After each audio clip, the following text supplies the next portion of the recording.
Siya si hambog ng Sag Pro Crew, The Chatters Generation Music. Daang patungong paraiso sa makasige, tara sabay natin na salubungin ang kanyang mga kanta na kung saan ay nagdudulot sa akin ng inspirasyon. Siya ang aking idolo, si hambog ng Sag Pro yun. Ikaapat siya sa tulis ng asero na astig, sumulat ng mga kanta kaya maganda sa pandinig. Mga barkada, kaibigan, tropa ko, halika na at sabay natin puriin siya. Slim Seed 1. Daang patungong paraiso sa makasige, tara sabay natin na salubungin ang kanyang mga kanta na kung saan ay nagdudulot sa akin ng inspirasyon. Siya ang aking idolo, si hambog ng Sag Pro yun. Ikaapat siya sa tulis ng asero na astig, sumulat ng mga kanta kaya maganda sa pandinig. Mga barkada, kaibigan, tropa ko, halika na at sabay natin puriin siya. Alam mo yung feeling na pag nakinig ka ng kanta, basta Sag Pro maganda talaga, lalo na nang marinig ko ang kanta na break up.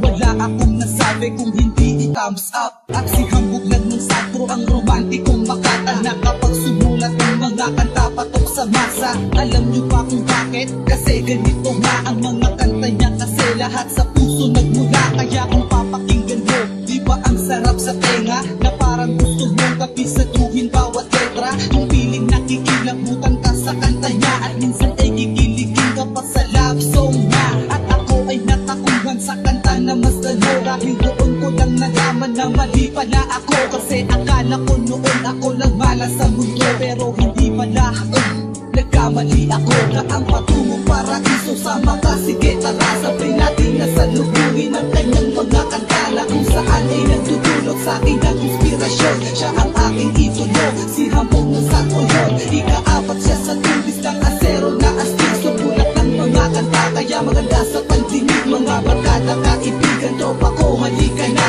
at sabay natin puriin siya. Ito na ang ikalawang versikulo ng kanta ko na kung saan babanggitin ko ang ilan sa kanta mo. Pakinggan mo.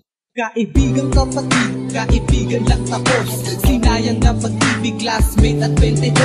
Kulang na kulang ka, alaala na lang. Break up, solo version at sa'kin ka na lang. Ikaw at ako, bilang mabalasik, mas nalo romantikong mandiligo. Facebook dahil sa'yo, huling mensahe pak na rest, crush mo po nagpagitan. Ang GF kong selosa, I love haters at simbahan. Yan ang mga kantang gustong gusto ko talaga, palaging nasa playlist ko kapag ako'y nagmusika. Di ba di masamang humanga sa katulad ni hambog, kaya idol pakinggan mo itong aking kantang handog. Salamat din pala sa'yo kasi naging inspirasyon kita kung pang muli akong sumulat ng kantang ngayon. Daang patungong paraiso sa makasige, tara sabay natin na salubungin ang kanyang mga kanta na kung saan ay nagdudulot sa akin ng inspirasyon. Siya ang aking idolo, si hambog ng Sag Pro yun. Ikaapat siya sa tulis ng asero na astig, sumulat ng mga kanta kaya maganda sa pandinig. Mga barkada, kaibigan, tropa ko, halika na at sabay natin puriin siya. Bago pa ako matapos, idol, kamusta ka? Sana ay okay ka lang at huwag kang mag-alala, dahil di naman ako magsasawang suportahan ang mga kanta mo. Sige, ipagpatuloy mo lang yan, hayaan lang natin sila. Yung mga haters mong tanga, naggalit sa iyong kanta, siguro ay inggit sila. Basta ang alam ko lang naman ay wala nang hihigit pa sa iyong kaalaman. Sa pagsulat ng kanta na nagmumula sa puso, mahirap kong gawin pero pwede kang matuto. Katulad ni hambog at mga kagrupo niya, Sag Pro. Yan ang astig talaga, dahil makaka-relate ka sa lahat ng kanta niya at masasabi mo sa iyong sarili na ang galing niya. Sana'y marinig mo to, itong kanta para sa'yo. Pasensya na medyo matagal kasi pinag-isipan ko. Teka, di ba ako tapos? Meron pa akong sasabihin. Ikaw ang aking idol, yan ang lagi mong isipin. Nandyan lamang mga rapper at madaming nga, pero sa puso ko may nag-iisang ikaw. Kahit di mo marinig itong sinulat mong kanta, ayos lang basta mensahe ko, yun ang mahalaga. Sabihan na akong madrama dito sa aking kanta, nilalabas ko lang naman ang aking nadarama.